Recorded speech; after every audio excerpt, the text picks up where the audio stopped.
despite merit, despite differences in intelligence, despite everything that you could think of that makes individuals unique. We're all the same. We should all be treated the same. We all have the same dignity, the same respect, and all this stuff. Regardless of how we treat other people, regardless of the merit of our work, regardless of anything. We're seeing these campuses literally imploding on themselves with protests of people saying that speech that I don't agree with must be shouted down. My goodness. Is this what we've come to? It's absolutely mind-boggling, folks, for me to think that I have the right to suppress your speech because I don't like the content of what you're saying. How dare you? It's absolutely ridiculous. It goes hand in hand with this Obama-era kangaroo courts thing with, no due process rights. Seems like exercise of rights is just wrong in campuses where I guess the liberal logic and the liberal mentality still reigns. But it's good to see progress on all these fronts. Progress with Anthony Weiner getting the justice he deserves. Progress with these kangaroo courts going by the wayside. And to see this previously unchallenged idea of liberal bents on college campuses being challenged at every turn. It's good to see all that. So there is a common thread with all these quick hits that we're talking about right now, and it's that we are at a momentous time in our country where we're starting to see a transition from liberal thought to a combat of ideas, a battlefield, if you will, to take it from our friend Chris Pilley over at Lanterns. There's a battlefield of ideas going on right now. Tell me that show name isn't prophetic in that respect. And it's interesting to see that there are those of a younger generation who are stepping up to the front lines of this battle to take on, those Antifa thugs out there who are trying to suppress speech, who are trying to suppress idea sharing. And if anything, the exchange we just had with Robert Patillo shows that there can be a common ground met between two different ideologies. You can meet somewhere if you start off with basic human decency. If you start out with just respect for the other side. It can happen and it will happen again. Speaking of human decency, it's time for my final thought. I want to thank you guys for listening first and foremost.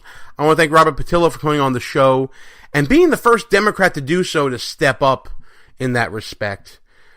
It's absolutely phenomenal to see, and I so appreciate that Robert being that first one to crack open the door. Hopefully it'll lead to others coming behind enemy lines with us and discussing and exchanging ideas. I'm hopeful for that. But the final thought is a message to conservatives. This week we saw the return of Congressman Scalise to the halls of Congress, and it was a beautiful and unifying thing to see a standing ovation for this man walking in. But I'm not talking about giving Democrats a chance to talk. Obviously, ideas are one thing, people are another thing. And that kind of leads me to talking about Speaker Ryan. Now, Speaker Ryan's not someone who I've admired in the past. I don't believe that he has great ideas for a leader. I don't think he's a great leader. I don't think his negotiating style is all that great.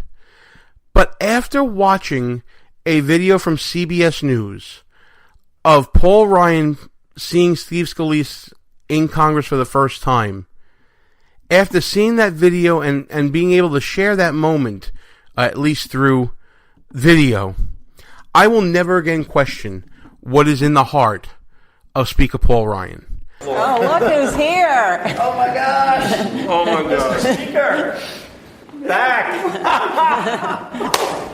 Just so good to see you. Man, oh, man, it's been a long time. Oh, my God. Oh, Jesus.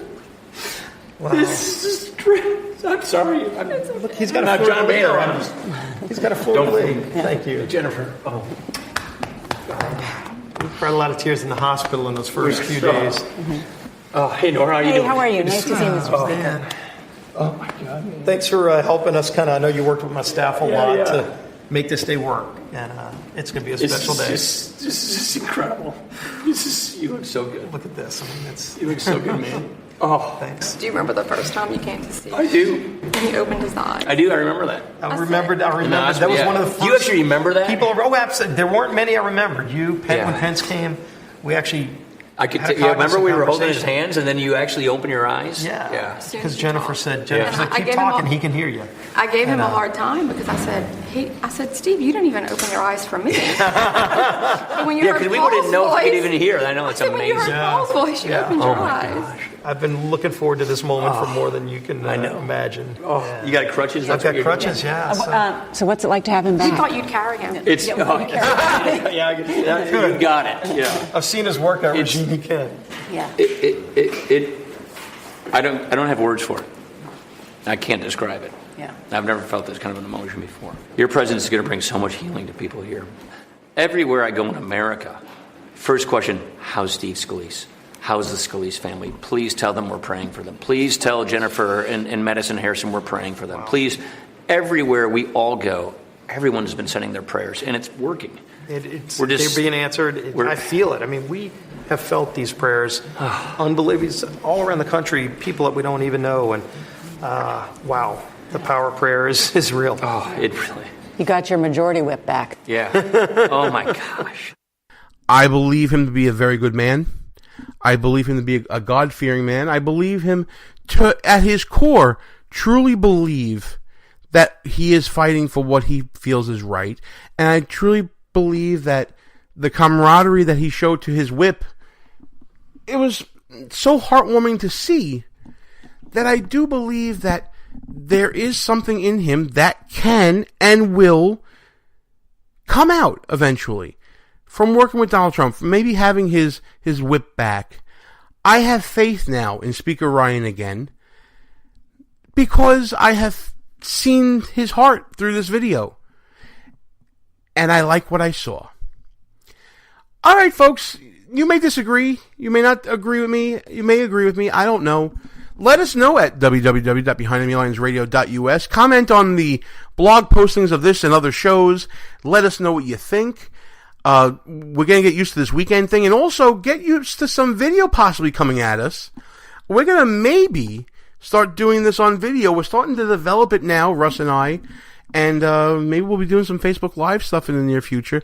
We have some starters to deal with. You know, we got to get some equipment and we got to do some certain things, but I'm excited for the future of the show. It's going to be a lot of fun, and I'm glad you're along with us. Once again, thank you to Robert Patillo for coming on the show. Check him out at Robert Patillo on the Twitters, on the Facebooks, on the Instagrams, and he's got a YouTube channel that we mentioned as well. Check that out as well. But until next week, when we go back behind enemy lines, Gene Bardelli saying it's time to shut this sucker down. We are out of here. Good night, folks. Our position has been compromised. It's time to roll out. Report for debriefing at www.BehindEnemyLinesRadio.us and look for regular communications via Facebook and Twitter at BEL_radio. You are the resistance. Behind Enemy Lines. A Rock Radio production. Back in 7 days. Out.